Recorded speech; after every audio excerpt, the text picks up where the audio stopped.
ഇന്നുണ്ടല്ലോ നമുക്ക് ഞാൻ സ്ഥിരം ഉണ്ടാക്കുന്നതിൽ നിന്നും വ്യത്യാസമായിട്ടുള്ള ഒരു കാര്യം ഉണ്ടാക്കാം.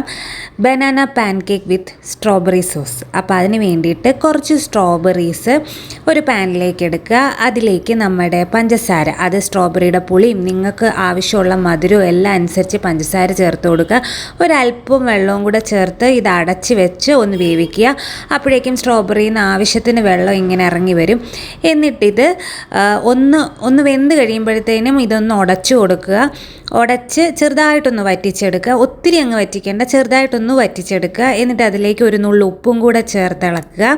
ഇതിരുന്നും കുറച്ചൊന്ന് വറ്റും. അങ്ങനെ നമ്മുടെ സ്ട്രോബെറി സോസ് ഇവിടെ റെഡിയായി. ഇത് മാറ്റി വെക്കുക. ഇനി നമുക്ക് പാൻ കേക്ക് ഉണ്ടാക്കാം. അപ്പോൾ അതിന് വേണ്ടിയിട്ട് ഒരു റോബസ്റ്റ പഴം എടുത്ത് നന്നായിട്ടൊന്ന് ഉടച്ചെടുക്കുക. അതിലേക്ക് ഒരു മുട്ട ചേർത്ത് കൊടുക്കുന്നുണ്ട്. മധുരത്തിന് ആവശ്യത്തിനുള്ള ജാഗറി പൗഡർ, അതായത് നമ്മുടെ ശർക്കരപ്പൊടി ചേർത്ത് കൊടുക്കുന്നുണ്ട്.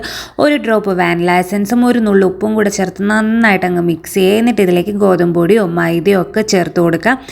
എന്നിട്ട് ആവശ്യത്തിന് പാലും ചേർത്ത് ഇത് നന്നായിട്ട് ഇളക്കി ആ ഒരു പാൻ കേക്കിൻ്റെ ഒരു കൺസിസ്റ്റൻസി, ഈ ഒരു കൺസിസ്റ്റൻസിയിലാക്കി എടുക്കുക.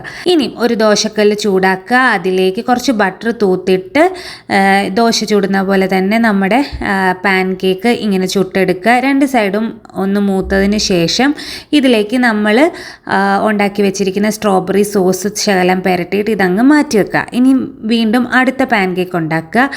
ഇതിങ്ങനെ ലോ മീഡിയം ഫ്ലെയിമിൽ ഇരിക്കണം. കൂട്ടി വെച്ച് കഴിഞ്ഞാൽ ഇതിൻ്റെ ഉള്ളു വേഗത്തില്ല. അപ്പം അടുത്ത പാൻ കേക്കും കൂടെ ഉണ്ടാക്കിയിട്ട് നമ്മൾ നേരത്തെ ഉണ്ടാക്കി വെച്ചിരിക്കുന്ന പാൻ കേക്കിൻ്റെ മുകളിലേക്ക് വെച്ചിട്ട് വീണ്ടും കുറച്ച് സ്ട്രോബെറി സോസ് പുരട്ടുക.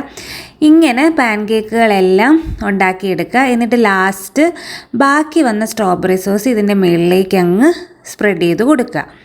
അങ്ങനെ ചെയ്ത് കഴിഞ്ഞാൽ ഒരു ബനാന പാൻ കേക്ക് വിത്ത് സ്ട്രോബെറി സോസ് ഇവിടെ റെഡിയായി.